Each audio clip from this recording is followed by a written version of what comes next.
नमस्कार विद्यार्थी मित्र, आज आपण इयत्ता 6वी विषय इतिहास व नागरिकशास्त्र 10वा पाठ प्राचीन भारत सांस्कृतिकचा स्वाध्याय अभ्यासणार आहोत। त्यामधील पहिला प्रश्न आहे, पुढील प्रश्नांची प्रत्येकी एका वाक्यात उत्तरे लिहा। 1. प्राचीन भारतातील विद्यापीठांची यादी करा।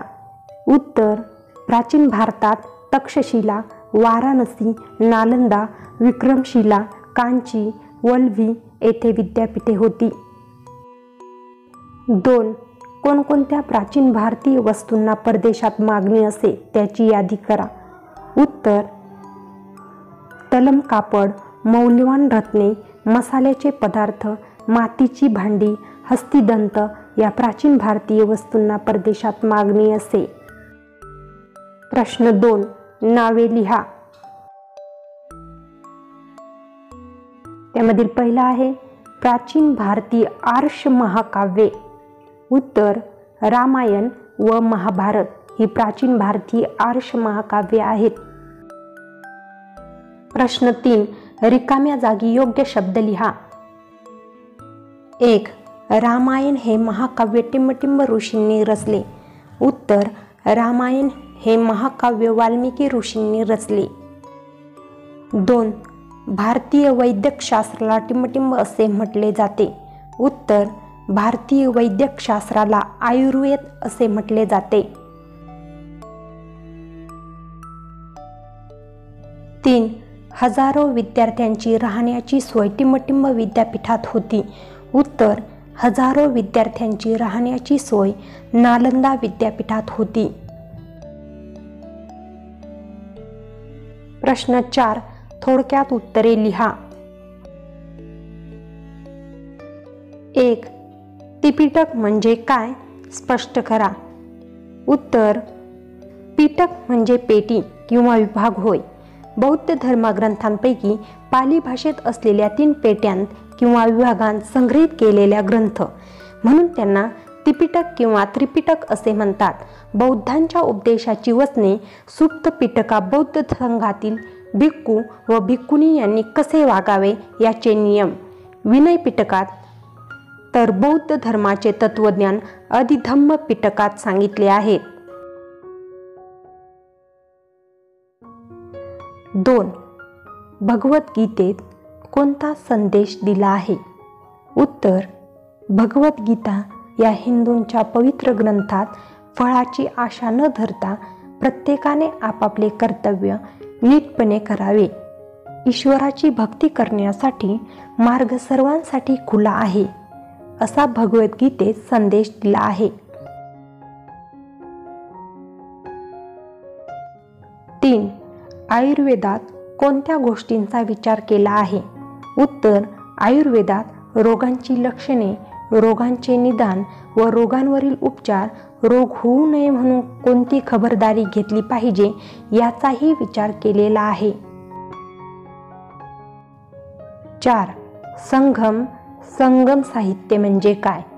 उत्तर, दक्षिण भारतात विद्वान साहित्यिकांच्या सभा वेगवेगळ्या कालखंडात भरवल्या गेल्या, त्या सभांना संगम असे म्हणतात। या सभांमध्ये विद्वानांच्या चर्चा होऊन जी साहित्य निर्मिती झाली त्याला संगम साहित्य असे म्हणतात। तमिळ भाषेतील या संगम साहित्यातून दक्षिण भारतातील प्राचीन काळातील राजकीय व सामाजिक जीवनाची माहिती मिळते।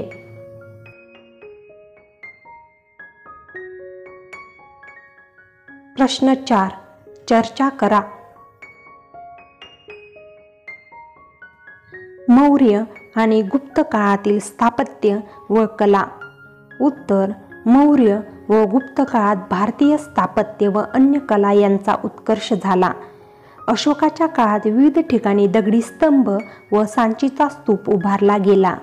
मौर्य व गुप्त काळातील स्थापत्य व शिल्पकला पुढे अजिंठा, वेरूळ इत्यादी लेण्यांत दिसून येते। गुप्त काळात मूर्तिकलेचा विकास झाला। मंदिर स्थापत्य व धातुशास्त्र यांतही प्रगती झाली।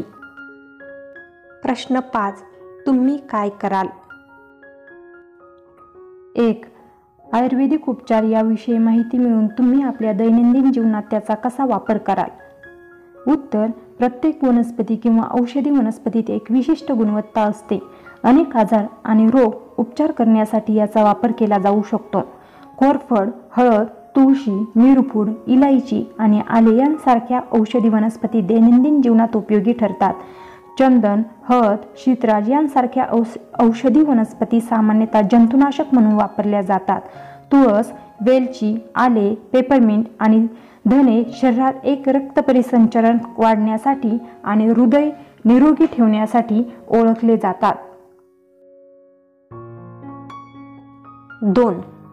तुमच्या पाठ्यपुस्तकातील सांची स्तूपाचे निरीक्षण करा व त्यासंबंधी अधिक माहिती मिळवा. उत्तर: मध्य प्रदेशातील रायसेन जिल्ह्यात भोपाळपासून 45 किमी अंतरावर आहेत. मौर्य सम्राट अशोक यांनी इसवी सन पूर्व 3ऱ्या शतकामध्ये सांची येथे बौद्ध स्तूप बांधला. सांची इथली तोरणे आणि त्यावर केलेले शिल्पकाम उत्तम प्रकारे केलेले आहे. या तोरणांवर असलेल्या ब्राह्मी लिपीमधली शिलालेखानुसार महाराष्ट्रातील कोना आनंद नावाच्या व्यापाऱ्याने यासाठी देणगी दिल्याचा उल्लेख आढळतो.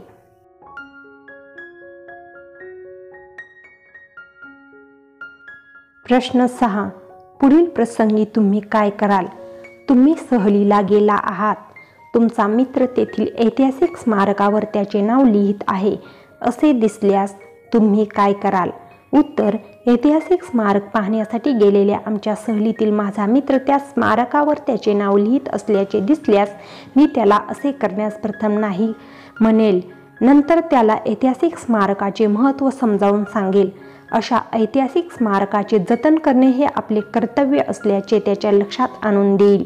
असे कृत्य करणे हे कायद्याने गुन्हा आहे, त्याबद्दल शिक्षाही होऊ शकते हे त्याच्या निदर्शनास आणून देईल.